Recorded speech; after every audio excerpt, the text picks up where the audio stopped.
Good afternoon from the KUOW newsroom. This is Seattle Now. I'm Patricia Murphy with a roundup of today's top stories. It's Tuesday, December 30th. A popular stretch of Highway 2 between the city of Skykomish and Stevens Pass will reopen this Sunday. Noel Gasca has more. Historic flooding washed away and damaged sections of the highway between Skykomish and Leavenworth earlier this month. Governor Bob Ferguson says repair crews have been working 7 days a week to clear debris and fix roads. On Monday, they got good news from an inspection report about a bridge at milepost 54, west of Stevens Pass. The bridge is, all things considered, in very good shape. It will need some work, want to be clear, but that work can wait. The bridge is structurally sound. It is going to be available for traffic. 20 miles of the highway between Stevens Pass and Coles Corner opened on Monday. Ferguson says the full restoration of Highway 2 could take until March. The total cost for repairs is still being determined. Noel Gasca, KUOW News. Some new state laws that take effect on January 1st take aim at electronic waste, hike prices on Zinn pouches, and bring changes to the big screen in Washington. Politics editor Kat Smith has more. Movies with on-screen captions will be a more common sight. Theater companies that operate 5 or more locations in the state must now provide captions on screen. It'll be required for certain showtimes. Good news for hard-of-hearing moviegoers. The state is hiking its tax on tobacco products to 95%. Vapes and nicotine pouches will be subject to the tax for the first time. And it might get easier to repair cell phones and laptops in the state. A so-called right-to-repair law is going into effect after years of debate. Advocates say it will help cut down on mountains of e-waste that end up in landfills each year. But critics say shoddy repair work could be bad for consumers. Kat Smith, KUOW News. Another new law for the new year. More Washington workers will be eligible for paid leave starting in January. Spokane Public Radio's Owen Henderson has that story. A Washington worker can already take leave if they or a family member are a victim of domestic violence, stalking, or sexual assault. Starting in January, hate crime victims and their families will get the same option. And most employers in the state with 50 or more eligible workers have to provide job security to employees taking paid family and medical leave. That means those companies have to restore an employee's job or an equivalent one when a worker returns from leave. Starting January 1st, companies with 25 or more eligible employees will be subject to that rule, thanks to a law passed this year.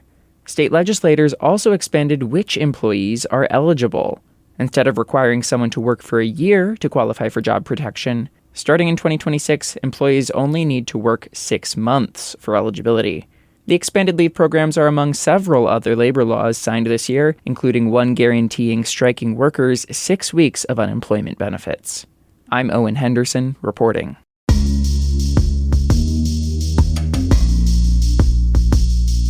Members of the Seattle area Somali community say local child care providers in Washington state are being doxxed online. They say the problem is fueled by fraud investigations of unrelated Somali nonprofits in Minnesota. Washington state providers say in a handful of cases, strangers are even coming to their door with aggressive questions about their businesses. We need public officials, elected officials that the Somali community has elected for to step up and publicly state that this is unacceptable behavior. Asia Adam is executive director of Our Hope, a West Seattle nonprofit serving immigrants and refugees. She and other Somali Americans met with Governor Bob Ferguson and Seattle area officials Monday. Elected leaders say they'll seek investigations of any violations of state law. Somali Americans say they are also reeling from President Trump's abusive rhetoric and his administration's immigration crackdown. Seattle has hired its first ever artificial intelligence officer to lead AI initiatives across the city. KNKX Murrow News fellow Nate Sanford has more. Seattle's new AI officer is Lisa Chan, a Stanford physics grad and a former data scientist at LinkedIn and Airbnb.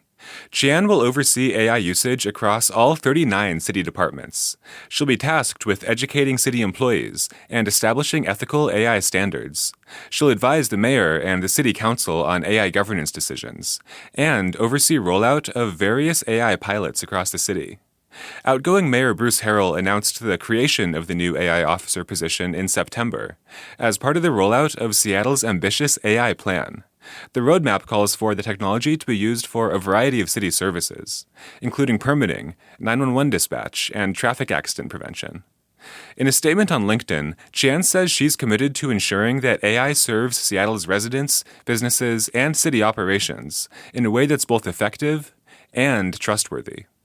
Mayor-elect Katie Wilson will take office in January, and her transition team didn't respond to a request for comment about how she'll approach the city's AI plan. Nate Sanford, reporting. Alaska Airlines website and mobile app went down again this morning, the fourth time it's happened this year. According to the Seattle Times, customers couldn't log in, book flights, or use digital boarding passes. No flights were affected. The fallout has been minimal so far compared to 2 previous outages that grounded hundreds of Alaska planes for hours. This fall, Alaska hired a consulting firm to review its tech infrastructure. The company says it does not have a systemic IT failure.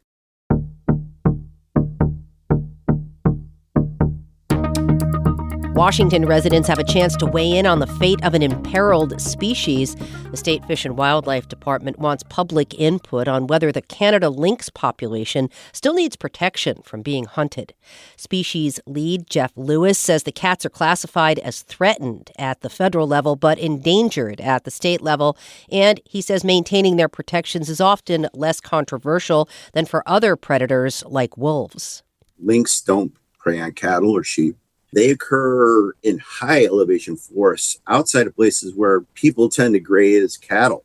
Right now, Washington's lynx population of about 50 cats lives largely in Okanagan County, with some roaming into Chelan, Skagit, and Whatcom counties. But Lewis says wildfires and a warming climate are reducing the snowy high-elevation forest habitat the animals need. Public comment is open through mid-March. And finally today, Paradise at Mount Rainier National Park will be accessible 7 days a week this winter. The Seattle Times reports the park quietly restored its long-standing winter schedule for the road to Paradise after several years of limiting road use to the weekends. Park managers said at the time staff shortages made the closures necessary. The National Park Service didn't publicly announce the change this year or offer an explanation, but last spring, Interior Secretary Doug Burgum directed national parks to stay open as much as possible. Next time on Seattle Now, the 2026 Winter Olympics are getting closer, and 2 members of Team USA's curling team have Seattle ties.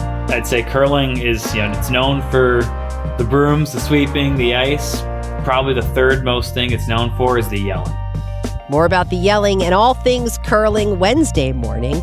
That's all for today from the KUOW Newsroom. Our producer is Andy Hurst, and I'm Patricia Murphy. Seattle Now and KUOW are members of the NPR network. See you tomorrow.